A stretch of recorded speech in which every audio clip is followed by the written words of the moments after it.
Hello and welcome to Press TV News Analysis. I'm Kaveh Taqwi. In this edition, we will look at the annual International Al-Quds Day. We'll cover the meaning of this special day, a day which the late founder of the Islamic Republic, Imam Khomeini, declared as the last Friday of the holy month of Ramadan, and why this Quds Day holds special meaning due to the Arab Spring, and why Israel's suppression of Palestinians may be reaching its end due to less influence of Western powers and a weakening of Israel from within. The late founder of the Islamic Republic of Iran, Ayatollah Imam Khomeini, designated the last Friday of the holy month of Ramadan the Quds Day in 1979. It expresses solidarity with the Palestinians and opposes Israel's occupation of Palestinian lands, including Jerusalem al-Quds, home to Islam's third holiest site. For more than 30 years now, the day has been marked on the calendars of millions of people across the world. But the day has already been marked in some Western countries.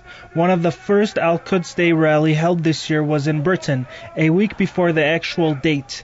Activists in London have said that they will always organize peaceful rallies on the last Sunday of the month of Ramadan in support of the Palestinian people. Day to mark the particular day of Quds, to give our support to the Palestinian people, and that's what I really wanted to sort of give a message to the people on the march today. And the participants are not just Muslims who are in the march today. They're non-Muslims, they are political activists, they are sort of socially conscious people who are here to give their support to the Palestinian cause. In Europe, some of the largest rallies of the year are held on that day. European countries including Germany, France and Sweden see turnouts of tens of thousands of people on the streets condemning Israel and expressing support with the Palestinians. This year, the day has fallen on major events taking place in the Middle East. With the revolutions taking place throughout the Arab world, Al-Quds Day's political message is bound to add momentum to the issue of solidarity with the Palestinian cause. Egyptians, Tunisians and Libyans may just celebrate that day after years of bans in place by the fallen dictators who once ruled over them. Pro-Israeli former leaders of Tunisia and Egypt are gone now. In Egypt, anti-Israeli sentiments are high 1 week after Israeli forces killed several Egyptian soldiers. Tensions have been escalating in the region. Israel has been escalating its deadly attacks on the besieged Gaza Strip on an almost daily basis. Tel Aviv has felt threatened by the Palestinian Authority's plan to seek statehood at the UN in September. And on top of all that, Israel has an ongoing domestic crisis at hand. Millions of Israelis are complaining about the skyrocketing cost of living there. Analysts say Israel is trying to export its internal crisis into what it views as the weakest link in the region. With Palestinians again being killed in Israeli airstrikes over the past days, the outcome of the Al-Quds Day rally may be unprecedented this year as more and more people continue to awaken to Israel's crimes against the Palestinians.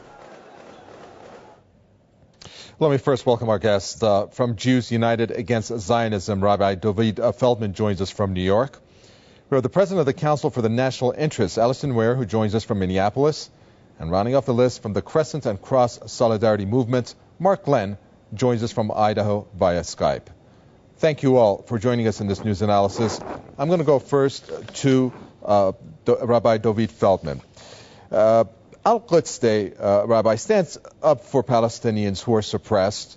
As a people's movement, in your opinion, how successful has it been over the years to support the Palestinian cause? What I would say is, first, I pray to the Almighty my words should be successful and understood. This is not the first year that we join in commemoration of the Al-Quds Day. We joined this already for many years, and we do feel that this is definitely picking up. Even in our country, in the United States, the organization of these events are getting stronger. They used to have this in Washington, D.C. on a smaller level. This is the first year they do this. They plan tomorrow to have this in a much, much bigger scale. We really hope that this turns out to be very successful. And we say all the time that this is so important. We need to remember what is being done to the Palestinian people already for decades, especially in the recent years in Gaza with this besieged Gaza, which is terrible. I personally visited Gaza with some of my colleagues twice since this siege, and we witnessed with our eyes what's happening there. it's a total disaster. It brings tears to one's eyes to see, to remember, and to think about this. It's so very important to stand up and to oppose. And what we say as Jews is what we try to explain this all the time. People should not have a mistake by believing that this state of Israel represents all Jews or, God forbid, represents the Jewish religion. This is not what religion is. This is against religion. It is against the Jewish people. Many, many Jewish communities worldwide are so upset and so outraged to what's happening already for decades. We have people in many, many major cities, as it was mentioned before on the show, that in London, England, there was a demonstration. We had a participation there. We scheduled to be in New York City, Seattle, Washington, Dallas, Texas, and Chicago, Illinois, and many other places in Europe as well.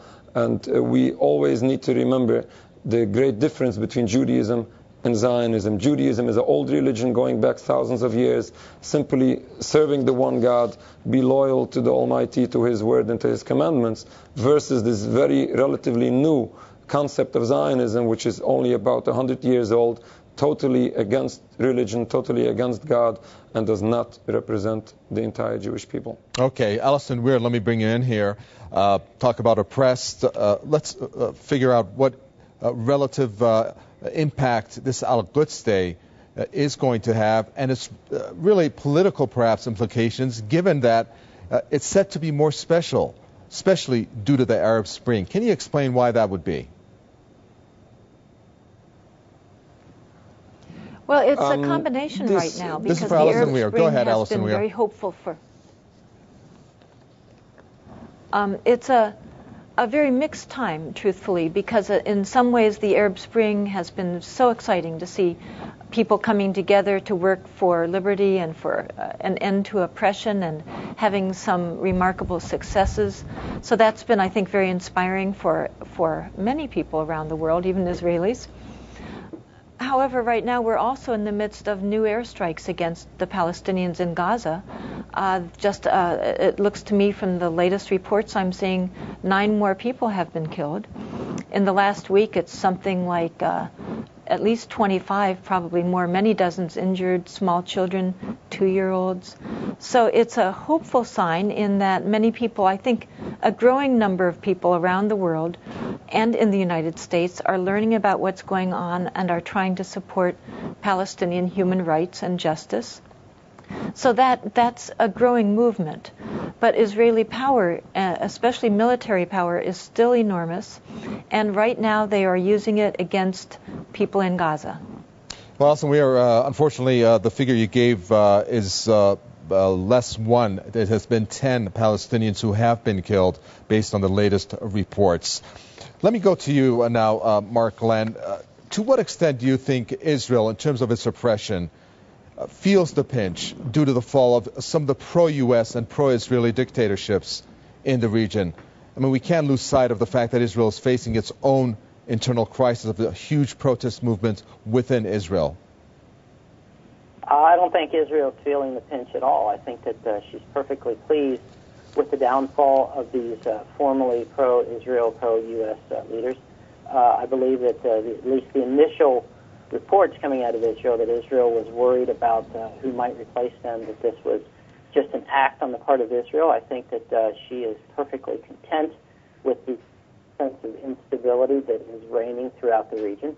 And even if she lost the support of some of these countries, big deal. She still maintains the 4th largest military in the world, and there isn't an Arab country or an association of Arab countries that could effectively stand up against her. So I don't think Israel is feeling the pinch at all.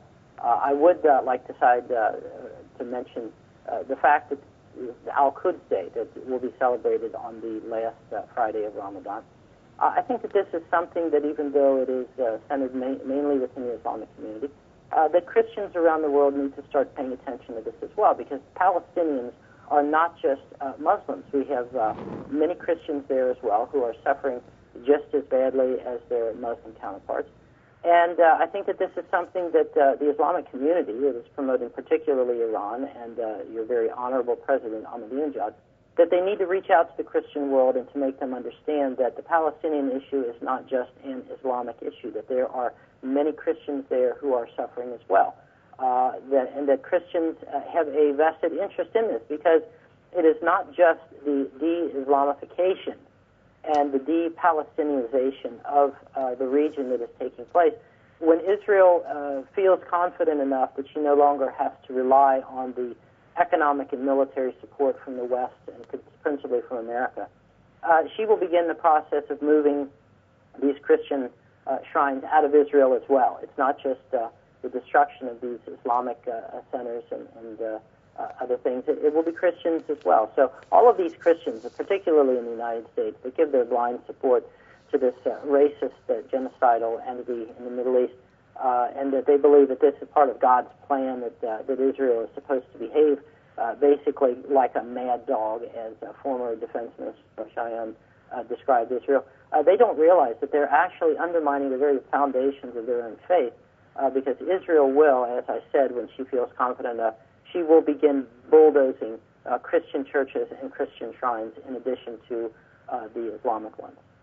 Well, since you're bringing the Islamic theme in here, I'd like to ask you, Rabbi Dovid Feldman, Iran's leader on Islamic awakening, he has said, quote, one of these developments results was that it confirmed the ineffectiveness of the Western political and economic theories.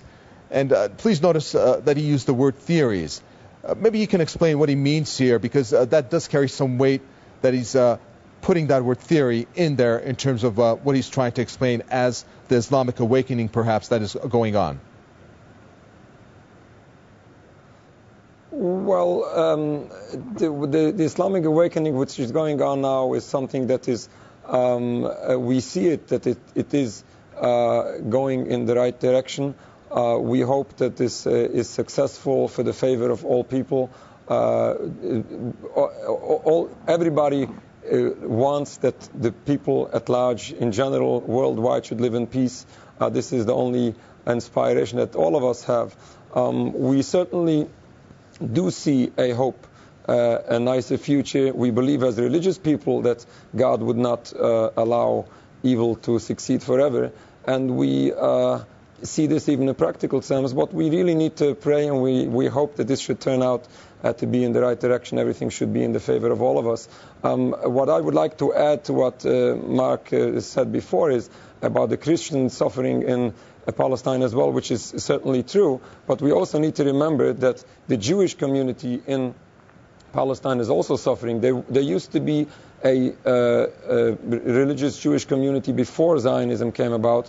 They lived in peace with the Muslim brothers, with the Arab neighbors in Palestine and in other Arab countries. This is a total disaster, not only to Palestine. This is a total disaster for the Jewish minority that lived in Palestine, which today, unfortunately, what we see, this terrible bloodshed and this terrible hate, which is simply going on, which is not a favor for none of us. It's a total disaster for the Arab Palestinians and for the Jews, and we really are so upset about this. And this is exactly why all religious leaders in Palestine and in Europe at the time, by the beginning of the movement of Zionism began, they were totally opposed it, and they totally spoke out and wrote opposition against it on humanitarian level and on religious level. According to Judaism, the state of Israel is forbidden. Jews are forbidden to create their own state. Mm-hmm. We are in a divinely decreed exile, and we are forbidden to fight other people. And we simply see this, we cry about what's happening, what's going on, and we do hope for a better future. Alison Weir, let's bring in the United States. Many people are saying that the U.S. credibility has been damaged in this region due to its support of dictators. We can mention Egypt, Tunisia, and Yemen, just to name a few there. Do you think the popular revolutions in the Arab world is going to affect Washington's policy of this, what's viewed as a lopsided support for Israel? Well, I think the lopsided support for Israel has damaged the U.S. for many decades. And the interesting thing is that was predicted by experts in the State Department, our diplomats, experts in the Pentagon, but especially the diplomats abroad as well, were all warning Wilson, then Roosevelt, then Truman, presidents since then, that supporting an ethnocracy, a theocracy in the Middle East in which non-Jews would be expelled to make way for it would involve massive bloodshed, would be against U.S. principles, and would be extremely damaging to U.S. interests in the region. There are a great many memos saying that. They were correct. Unfortunately, they were largely ignored because there's a very powerful lobby in the United States. It was already powerful then. It's become even more significant since that time. And we now have 81 American congressmen and women over in Israel on all expense-paid trips to Israel. That's almost 20% of the American Congress that is over on trips meant to influence their votes, and they will succeed. They give Israel $8 million per day, and then even more money on top of that. But you are entirely correct. The foreign policies that are being pushed by the lobby that our Congress people then agree to, our president then follows through on, are they're tragic for the region, and they are extremely damaging to Americans as well. They make no sense on any level. Let's look at some of the things that have happened, Mark Glenn. I'm sorry, Alison Weir. Mark Glenn, the 2008 Gaza war, Mavi Marmara attack, just recently the largest number of settlement construction to occur, mainly in Jerusalem al-Quds. The siege on the Gaza Strip, of course, and the attacks, as Alison Weir just mentioned, not to mention the occupation of Palestinian lands, systematic attacks of which it entails taking away lands, houses, etc. How would you evaluate the international response over the years, which has not prevented Israel from stopping what has been deemed as illegal activities? Well, there is no international response. There is an international reaction, and it is very half-hearted because nobody wants to get on Israel's bad side. It's no mystery that Israel holds this very vicious dog on this leash, and known as the United States, and now, as we have seen in Libya, NATO as well. And nobody wants to get on the bad side of Israel because, again, as former Israeli Defense Minister Moshe Aoun described Israel, she is a mad dog. And so the response has been nothing. I mean, there's more concern for the suffering of the people in Darfur, which is completely justified. But you see more mobilization on the part of the world community in dealing with the suffering that is taking place in Darfur and Somalia than you will for the Palestinians.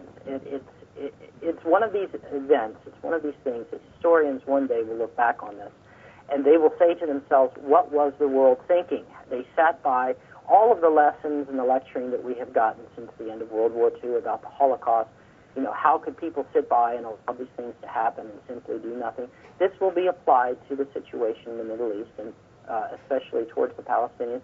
And historians will sit and scratch their heads in befuddlement and say, what were these people thinking? They allowed this genocide to continue, not just for a few short years as took place under Adolf Hitler, but literally for generations. So the response on the part of the world has been nothing, and completely understandable. We're dealing with an outlaw regime, a group of organized gangsters, and they play rough. They play for keeps, and anybody who has any questions about that need look only at what has happened to Iraq and Afghanistan and now Libya, because these countries happen to get on the bad side of Israel, and Israel loosed her most vicious attack dog on them.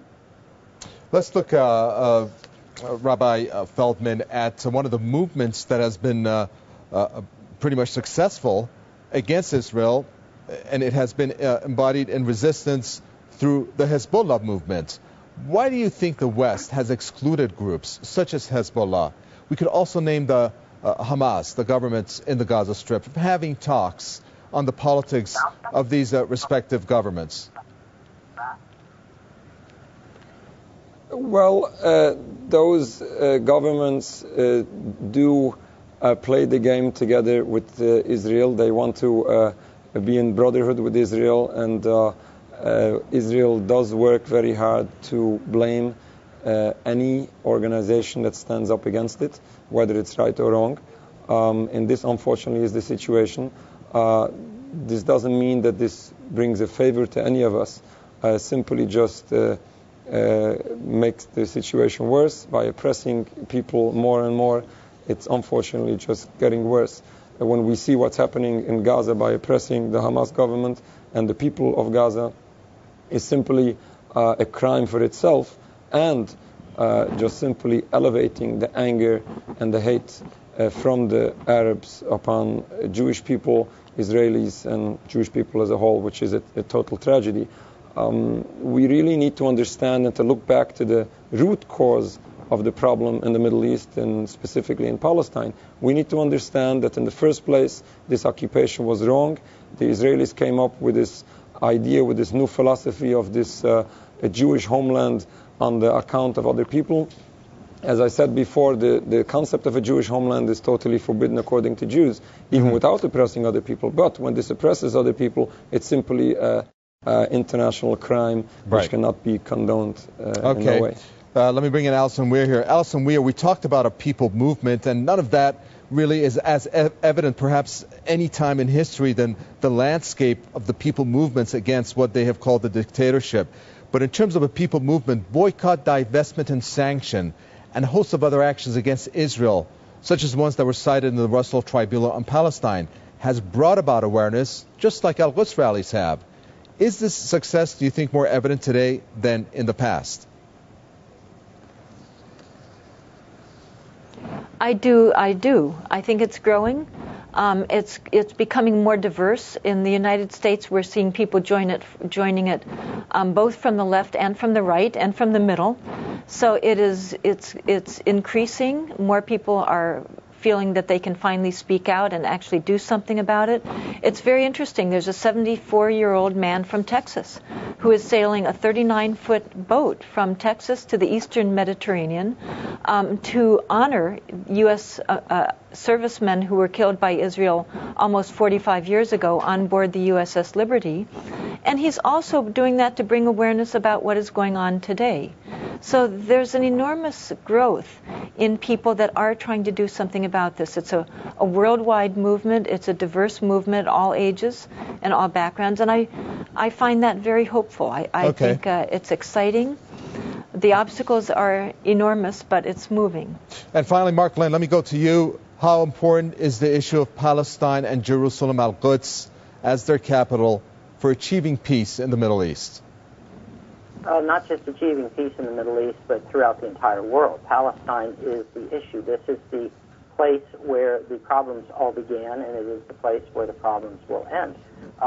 Israel is reined in the region. We will not see any more wars in Iraq and Afghanistan and Libya or Syria or Iran or anywhere else. Once Israel is chained up and put in the cage where she belongs, to where she cannot harm anyone and do any more damage to world peace and to world order, then you will see the world repairing itself. So Palestine is the issue. It always was. It always will be the issue. And I welcome the day that, as Alison has described here, that people begin to realize that they have a vested interest in solving this problem if they truly want to lead peaceful, prosperous lives. Okay, thank you very much. We're going to end it there. From the Crescent and Cross Solidarity Movement, Mark Lynn with the statements. From Jews United Against Zionism, Rabbi Dovid Feldman gave his statements from New York. And President of the Council for the National Interest, Alison Weir, thank you, from Minneapolis with her statements. And, of course, thank you, the viewer, for watching. Send us any questions you may have, newsroom@presstv.ir. From Mika Bataqwi and the entire team, it's goodbye.